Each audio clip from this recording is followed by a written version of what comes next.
오늘 본문은 요나서 1장입니다. 구약의 예언서가 그렇듯 요나서는 우리의 모습을 돌아보게 합니다.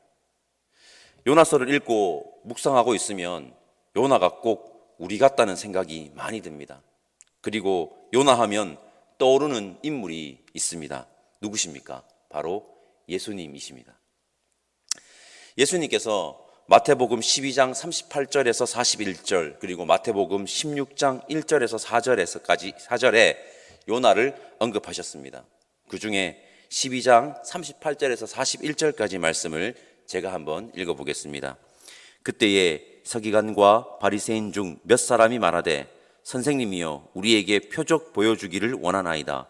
예수께서 대답하여 이르시되 악하고 음란한 세대가 표적을 구하나 선지자 요나의 표적 밖에는 보일 표적이 없느니라.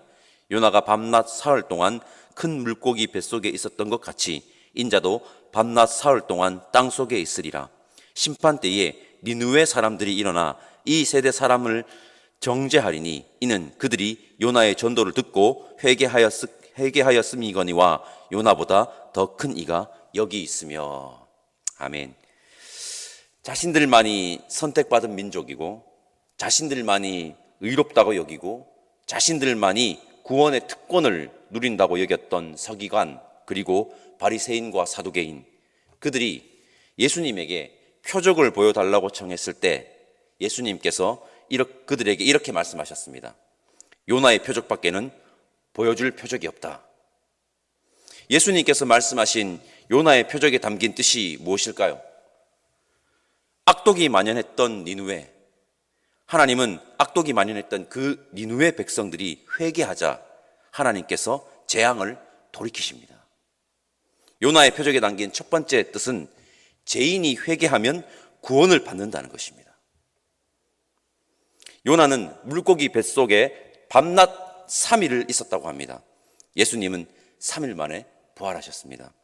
요나의 표적의 두 번째 의미는 예수님이 부활하신다는 것입니다. 요나의 표적의 세 번째 의미가 요나서에서 중요합니다. 이방인인 니느웨 백성들이 여러분 구원을 받습니다. 즉 요나의 표적의 세 번째 의미는 구원은 모든 이들에게 열려 있다는 것입니다. 이것을 구원의 보편성이라고 합니다. 우리는 구원이 모든 이들에게 열려 있음이 신약에 와서 시작되었다고 여기는 경향이 있는데 아닙니다. 구약의 첫 번째 책인 창세기부터 구원은 모든 이들에게 열려 있음을 계속해서 우리에게 말하고 있습니다. 예수님께서 자신들만 특별하다고 여기는 바리새인과 사두개인들을 향해서 요나의 표적밖에 보여줄 표적이 없다고 하십니다. 요나서의 메시지가 분명해졌습니다. 예수님께서 그렇게 말씀하셨습니다. 여러분, 하나님께서 이스라엘을 택하신 이유가 무엇입니까? 목에 힘주라고? 우리가 특별한 존재임을 과시하라고 택하셨습니까? 아닙니다. 하나님께서 이스라엘을 택하신 이유는 이 세상에 하나님 나라를 보여주라고, 세상에 하나님을 증거하는 사명을 잘 감당하여 여러분 많은 이들을 구원하라고 이스라엘을 택하신 것입니다. 요나서의 메시지 분명합니다. 사명을 외면한 이스라엘에게 사명을 제대로 감당하라는 메시지입니다. 세상 모든 민족이 나에게로 돌아오는 것이 나의 바람이며 하나님의 그 바람을 위해서 살아가야 하는 자들이 하나님께 먼저 택함을 받은 이스라엘 백성들임을 말하고 있는 것입니다. 우리 1절 말씀 우리 함께 읽어봤으면 좋겠습니다. 여호와의 말씀이 아미떼의 아들 요나에게 임하니라. 이르시되, 요나가 아미떼의 아들임을 밝히고 있습니다. 아미떼는요, 에메트라는 히브리어에서 파생된 이름으로 진리라는 의미를 가지고 있습니다. 진리의 아들이라는 것입니다. 참 진리가 누구십니까? 하나님이십니다. 참 진리. 진리 그 자체이신 하나님은 모든 이들이 구원을 받기를 원하십니다. 요나의 이름의 뜻은 무엇일까요? 요나는 비둘기라는 뜻을 가지고 있습니다. 비둘기는 성경에서 종종 이스라엘 민족을 상징하는 동물로 사용됩니다. 아미떼의 아들 요나, 이 구절은 진리 앞에 서야 하는 이스라엘이라는 의미입니다. 진리를 추구해야 하는 이스라엘이라는 의미를 가지고 있는 것입니다. 요나가 하나님의 사명을 외면한 채 돌아섰듯이 이스라엘 역시 사명을 외면했다는 것입니다. 더 나아가 보겠습니다. 하나님의 백성이라고 여기는 그리스도인인 우리가 외면했다는 것입니다. 외면하고 있진 않느냐. 2절과 3절 말씀 우리 함께 읽어봤으면 좋겠습니다. 2절과 3절입니다. 너는 일어나 저 큰 성읍 니느웨로 가서 그것을 향하여 외치라. 그 악독이 내 앞에 상달되었음이니라 하시니라. 그러나 요나가 여호와의 얼굴을 피하려고 일어나 다시스로 도망하려 하여 욥바로 내려갔더니 마침 다시스로 가는 배를 만난지라. 여호와의 얼굴을 피하여 그들과 함께 다시스로 가려고 백사스를 주고 배에 올랐더라. 요나가 여호와의 얼굴을 피해서 도망했다고 합니다. 사명을 외면한 것입니다. 하나님이 주신 사명이 자기 마음에 들지 않았기 때문입니다. 자기 마음에 들지 않았기 때문. 요나 편 좀 제가 들어보겠습니다. 니느웨는 아수르의 수도입니다. 아수르가 어떤 나라입니까? 이스라엘을 괴롭혔던 나라입니다. 이스라엘 입장에서 니느웨는 철천지 원수입니다. 요나의 심정을 이해하지 못하는 것은 아니지만 성도 여러분, 그래도 니느웨는 구원을 받아야 합니다. 그래도 그들에게 여러분 전해야 합니다. 하나님의 말씀과 하나님의 마음을 전해야 합니다. 사명은 자기 마음에 들면 감당하고 자기 마음에 들지 않으면 외면해도 되는 것이 아닙니다. 하나님의 말씀과 마음을 전하는 사명은 우리 모두에게, 특별한 사람에게 주어진 것이 아니고 우리 모두에게 주어진 사명이고, 모든 이들에게 설령 그 가운데 자기 마음에 들지 않는 자가 있다고 해도 여러분 전해야 합니다. 전해야 합니다. 두 가지 말씀드리겠습니다. 첫째, 구원의 개방성을 자신이 재단할 수 없습니다. 둘째, 구원의 주권은 오직 하나님께 있고 하나님은 모든 이들이 구원받기를 원하십니다. 요나의 메시지입니다. 다시 한번 말씀드리겠습니다. 세상에 하나님의 말씀을 선포하는 것이 바로 우리의 사명입니다. 요나는 여호와의 얼굴을 피하였습니다. 다시스로 가는 배를 탔습니다. 요나가 탄 배는 이내 폭풍을 만났고 배에 탄 모든 사람들이 위험해졌습니다. 배에 탄 사람들이 난리가 났습니다. 뱃사람들은 폭풍을 만나면 어떻게 되는지 알고 있습니다. 그들은 각자 자신들이 믿는 신들을 불렀고 물건들을 바다에 던져서 가볍게 했습니다. 그런데 요나는 배 밑층으로 내려가서 거기서 자고 있었습니다.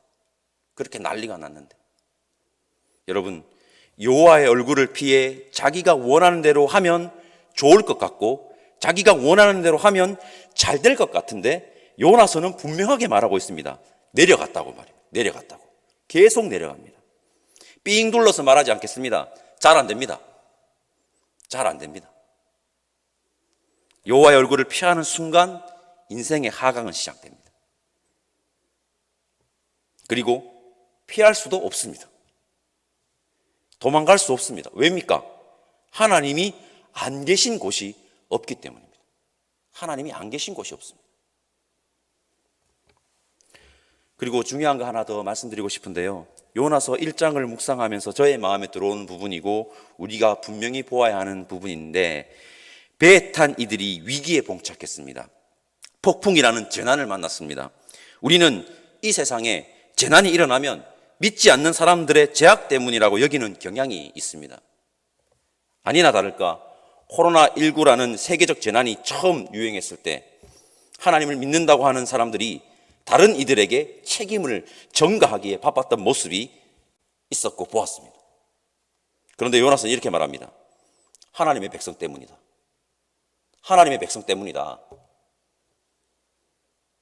9절 말씀에 보면 요나는 히브리 사람이라고 자부하고 창조주를 믿고 경외하는 자라고 하는데 바로 그 때문에 위기에 빠지게 되었다고 말하고 있습니다. 하나님의 백성들이 사명을 제대로 감당하지 않고 외면했기 때문이라고 말하고 있습니다. 우리 함부로 재난이 왔을 때 믿지 않는 사람들의 제약 때문이라고 정죄하지 말고, 혹시 먼저 믿는 우리가 제대로 사명을 감당하지 않았기 때문은 아닌지 돌아보는 성숙한 그리스도인들이 되시기를 바랍니다. 이러한 위기를 해결하는 방법은 무엇일까요? 뱃사람들처럼 헛된 신에게 부르짖는 것입니까? 자신들의 경험과 애쓰게 하는 것입니까? 다 소용없습니다. 위기의 세상이 바로 서려면 하나님의 백성들이 정신 차리면 됩니다. 하나님의 백성이 정신 차리면 됩니다. 그리스도인이 정신 차리면 됩니다. 우리가 정신 차리면 됩니다. 성도 여러분, 우리 정신 차립시다. 성도 여러분, 하나님은 세상 모든 사람들이 구원받기를 원하십니다.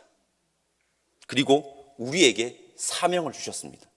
하나님이 우리 모두에게 주신 사명은 모든 이들에게 하나님의 말씀을 전하라는, 하나님의 마음을 전하라는 그 사명입니다.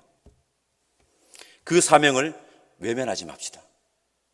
그 사명을 외면함으로 세상을 위기에 빠뜨리는 자들이 아닌, 사명을 잘 감당함으로 위기의 세상을 구하는 그리스도인 되시기를 간절히 소망합니다. 기도하겠습니다. 사랑의 하나님, 감사합니다. 우리에게 주어진 사명을 외면하는 자가 아닌 사명을 잘 감당하는 이 시대의 그리스도인들 되기를 원하오니 성령 하나님 함께하여 주옵소서. 세상 모든 사람들이 구원을 받는 것이 하나님의 바람임을 알아 주어진 하루를 하나님의 바람을 이루어가는 사명의 날로 살아가기를 원하오니 역사하여 주옵소서. 감사드리며 모든 이들에게 구원을 주시기 위해 이 땅에 오신 예수님의 이름으로 기도드립니다. 아멘. 하늘에 계신 우리 아버지, 아버지의 이름을 거룩하게 하시며 아버지의 나라가 오게 하시며 아버지의 뜻이 하늘에서와 같이 땅에서도 이루어지게 하소서. 오늘 우리에게 일용할 양식을 주시고 우리가 우리에게 잘못한 사람을 용서하여 준 것 같이 우리 죄를 용서하여 주시고 우리를 시험에 빠지지 않게 하시고 악에서 구하소서. 나라와 권능과 영광이 영원히 아버지의 것입니다. 아멘.